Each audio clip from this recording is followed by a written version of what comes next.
warahmatullahi wabarakatuh. Ketemu lagi teman-teman semua di channel saya Motor ya. Nah, untuk kali ini saya ingin berbagi dan sharing tentang merakit kopling Honda Supra X125 atau Karisma. Walaupun ini mudah gitu ya, bisa dikatakan ini mudah bagi yang udah sering buka, tapi seringkali ada sedikit kesalahan pemasangan pada bagian penyusunan produk koplingnya misalnya, sehingga ketika setelah dipasang ternyata masuk giginya jadi susah atau keras, atau masuknya bisa mundurinnya nggak bisa, masuknya bisa, turun giginya nggak bisa. Seperti apa ulasannya dan bagaimana cara penyusunan yang benar? Simak dan tonton video ini sampai habis, mudah-mudahan bermanfaat ya teman-teman ya. Oke, langsung aja kita eksekusi. Oke teman-teman, ini dia bagian crankcase sebelah kanan atau bagian sebelah kopling ya. Nah, untuk susunannya di bagian as koplingnya ini ada ring yang tebal pertama, kemudian di as cranknya ini ada gear pompa oli. Terus di dalam gear pompa oli ini ada semacam pen untuk mengunci gear pompa olinya tuh. Terus untuk perengkol, saya kira kalau teman-teman ada yang belum tahu cara pasang perengkol, bisa lihat di video saya tentang cara ganti perengkol. Ini sama dengan Supra, mirip, cuman ada sedikit perbedaan aja, tapi kurang lebih sama. Kemudian di sini ada ini apa namanya ya? Ini kayak sipok, tapi bukan sipok ini. Sipok itu di dalam ya, di bagian. Nah, ini pemindah giginya, as gigi. Nah, ini as gigi. Nah, untuk as gigi ini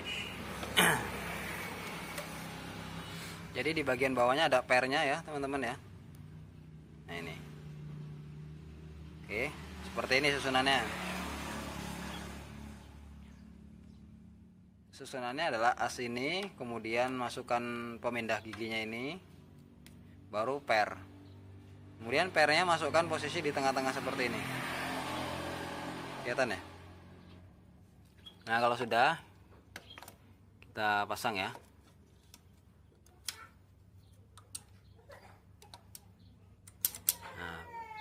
Dia posisinya di bawah ini gentongan. Oke, kalau ini sudah, selanjutnya kita mau pasang rumah kopling sama rumah kopling gandanya, produk gandanya. Nah, ini menurut saya yang seringkali salah atau seringkali selip gitu, seringkali meleset sehingga mengakibatkan koplingnya keras atau masuk giginya jadi susah. Jadi teman-teman boleh perhatikan ya. Oke, jadi yang perlu teman-teman ketahui adalah salah satunya pertama, pemasangan produk ganda dan rumah koplingnya ini harus berbarengan, jadi nggak bisa sendiri-sendiri. Jadi harus seperti ini. Nanti kita pasangnya. Kita rakit dulu bagian dalamnya. Sekarang kita pasang bagian produk gandanya terlebih dahulu. Nah, untuk bagian produk ganda, ini yang namanya produk ganda ya teman-teman. Nah, produk ganda ini biasanya dia bunyi itu kalau per yang di dalamnya itu lemah, itu dia seringkali bunyi. Atau bisa juga kampasnya udah mulai habis. Nah, kalau kampas sudah habis, biasanya tanda-tandanya dia ditanjakan agak gedek, dia dek gitu. Kemudian tarikan awal ketika motor mau jalan itu berat, harus digas gede baru dia plong. Nah, baru dia jalan seperti itu. Itu kalau kampas ganda udah habis. Nah, cara kerja kampas ganda ini sendiri jadi gini teman-teman. Ini kan ada di askrek ya. Nah, ini ikut berputar dengan askrek. Kemudian ini ada surinya. Nah, jadi kayak gini. Kemudian di dalam kampas ganda ini ada yang namanya one way. Nih, one way ini muternya satu arah. Kalau ke sini dia ngelos, kalau ke belakang dia nyangkut, nggak mau muter. Nah, ini yang dijadikan sebagai prinsip kopling untuk motor ini. Jadi kalau motornya hidup, kan ini berputar. Nah, gini. Jadi ini berhenti, ini yang berputar gitu. Ini yang berputar, ini berhenti. Ini makanya dia ngopling lah gitu. Jadi motornya nggak jalan. Nah, Nah kemudian jadi walaupun masuk gigi, kalau ini gasnya kecil, dia posisinya seperti ini teman-teman, muter aja. Tapi ketika dia gas gede, nah ketika dia gas gede putarannya semakin kencang, sehingga kampas ini akan terlempar keluar. Makanya namanya kampas sentrifugal. Jadi dia pakai gaya sentrifugal. Nah jadi ketika dia berputar mekar ya gitu. Nah ketika dia mekar, maka dia ngunci ke mangkoknya ini. Akhirnya apa? Akhirnya mangkoknya berputar, kampasnya berputar, mangkoknya jadi ikut berputar. Jadi gitu. Jadi kalau gas gede dia ngunci. Makanya kalau kampasnya habis, dia gas gede kadang-kadang masih meleset gitu. Nanti begitu nyangkut baru dia mau jalan. Gitu. Oke, itu penjelasan kerja kampas Brodoganda atau kampas sentrifugal ya teman-teman ya. Kemudian yang selanjutnya adalah Brodo koplingnya sendiri atau kampas koplingnya. Nah ini ada rumah koplingnya.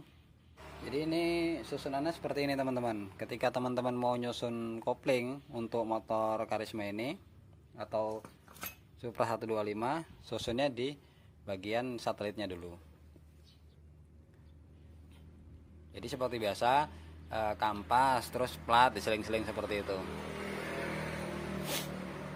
Nah untuk platnya ini ada yang flat, ada yang rata sininya permukaannya, ada juga yang agak-agak cekung gitu. Nah saran saya teman-teman, ini nggak ada aturan khusus apakah dia harus madep gini atau gini. Tapi kalau teman-teman mau madep seperti ini, yang flat bagian atas atau yang flat bagian bawah seperti ini, usahakan untuk plat-plat yang lain sampai belakang seperti itu juga. Jadi tetap flat sampai akhir.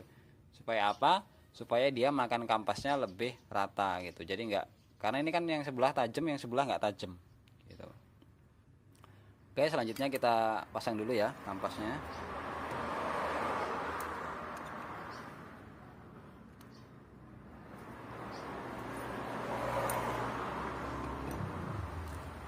Nah, kalau sudah, kita paskan suri-surinya ini buat jadi satu garis seperti ini.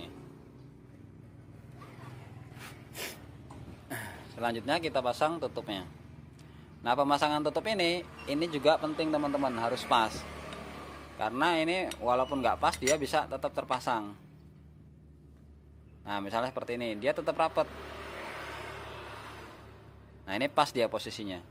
Jadi ngelihat pas enggaknya itu posisi asnya ini dia ada di tengah-tengah. Nah kalau nggak pas kayak gini, coba kita geser ya.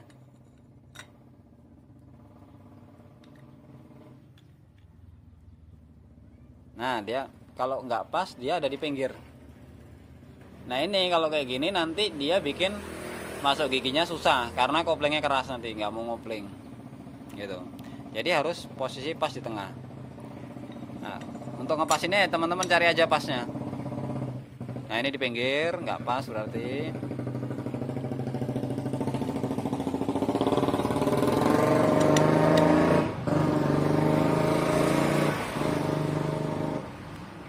Oke, ini pas di tengah ya teman-teman ya. Jadi ini ngikutin suri ini. Antara suri yang di sini dengan lubang untuk surinya harus pas. Jadi nggak cuma masuk aja, tapi juga harus pas di tengah untuk dudukan per koplingnya ini. Oke, ini udah pas ya teman-teman ya.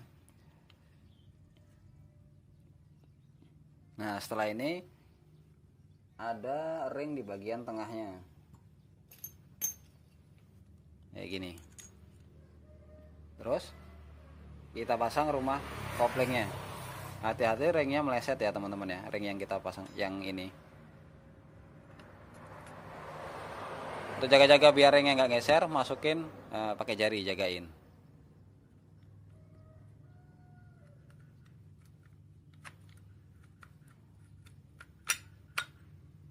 Oke. Terus dilihat apakah ringnya meleset atau enggak. Oke, sip. Selanjutnya di dalam rumah kopling ini juga ada bos. Jadi ini juga jangan sampai ketinggalan ya teman-teman ya. Oke. Kalau sudah, tinggal kita pasang ke asnya. Nah, pemasangannya seperti apa yang saya bilang tadi, itu harus bareng dengan pemasangan kampas Prodo ganda. Jadi seperti ini teman-teman ya. Nah, di bagian belakang kampas Prodo ganda ini ada gear yang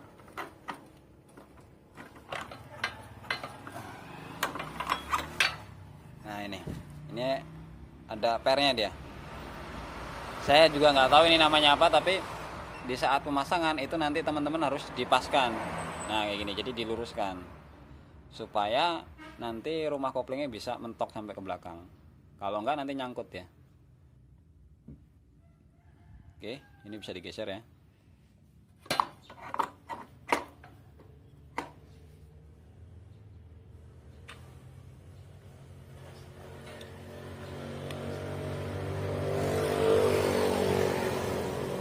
Oke, selanjutnya kita pasang.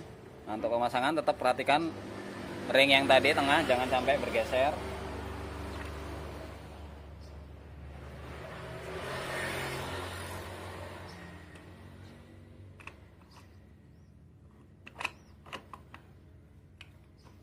Nah, untuk memasukkannya cukup diputar aja teman-teman sampai ketemu surinya pas.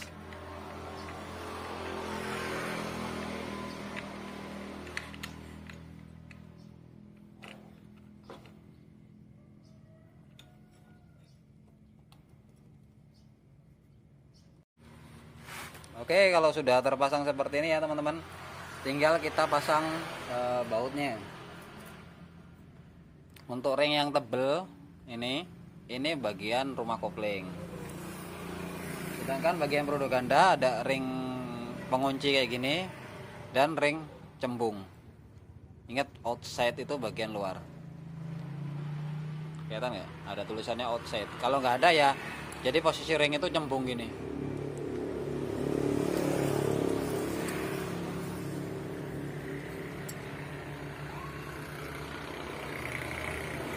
Untuk mornya, ini kan satu besar satu kecil.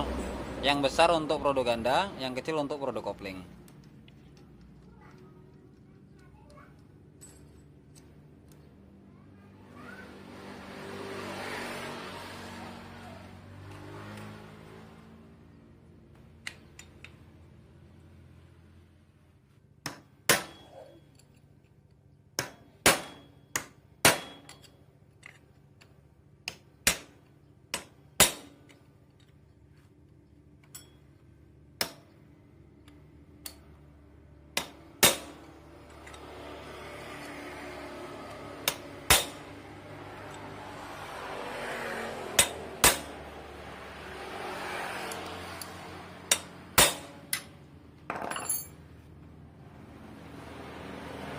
Nah, untuk yang bagian Prodo ganda ini kan ada surinya. Surinya ini dipasin dengan lubang murnya tadi. Jadi kalau kurang ya dikencengin lagi, digeser dikit-dikit.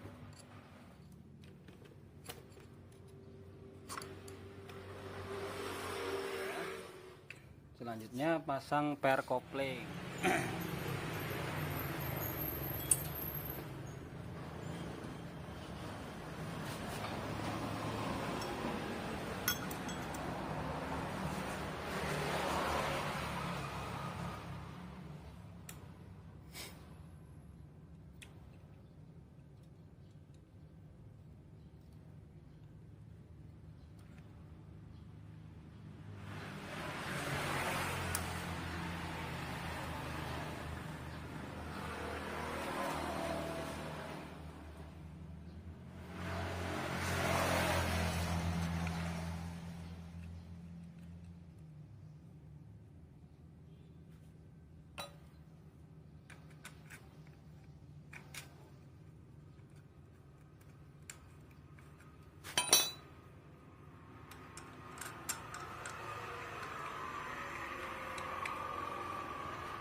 Posisi per ini juga jangan lupa harus dipaskan ya teman-teman. Kalau ada yang meleset, dikembalikan ke posisi tengah.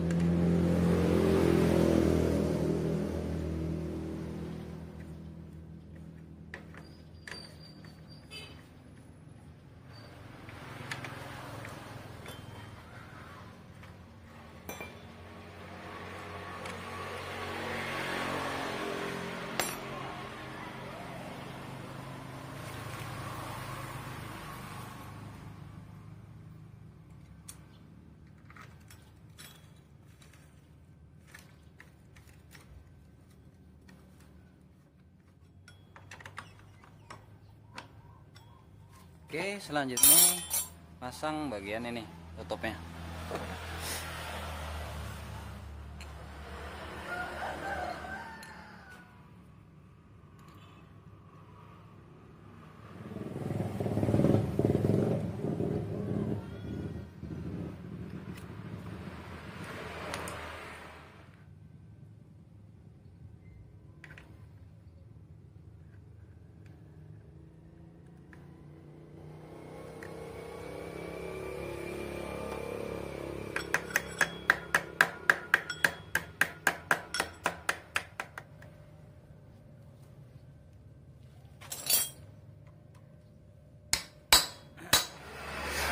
Terakhir pasang ini ya teman-teman ya,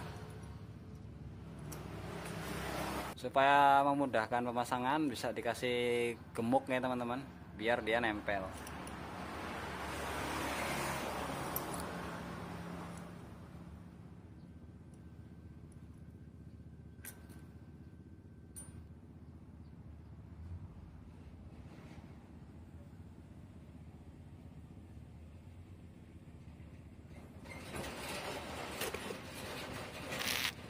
Selanjutnya pemasangan ininya, apa ini namanya ya, as koplingnya ini juga, as buat menekan koplingnya. Ini ada tandanya titik teman. Nah, tanda titik ini lurus dengan tanda garis yang ada di as gigi.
Jadi sebelum dipasang baut, semua bautnya dipasang dulu baut 2. Kita tes maju mundur giginya udah normal apa belum. Sekaligus nyetel kopling.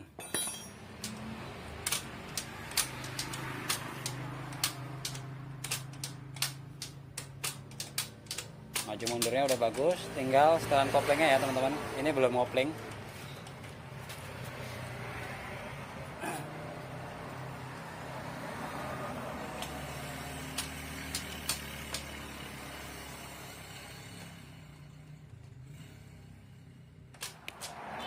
Nah, ini ada more 14 ini. Dia kalau semakin diputer ke arah berlawanan jarum jam, dia koplingnya semakin tinggi. Kalau tadi yang di sana udah setelah ketemu setelannya semana, karena ini selera juga kopling ini, dikunci teman-teman ya, di lock biar koplingnya nggak berubah. Dan kalau dirasa udah pas pemasangannya, udah nggak ada kendala masuk turun giginya, udah tinggal kita pasang baut semua, masukkan oli, tinggal tes jalan normal atau belum. Oke, itu aja ya teman-teman ya untuk tutorial kali ini. Semoga bermanfaat, tetap semangat. Wassalamualaikum warahmatullahi wabarakatuh.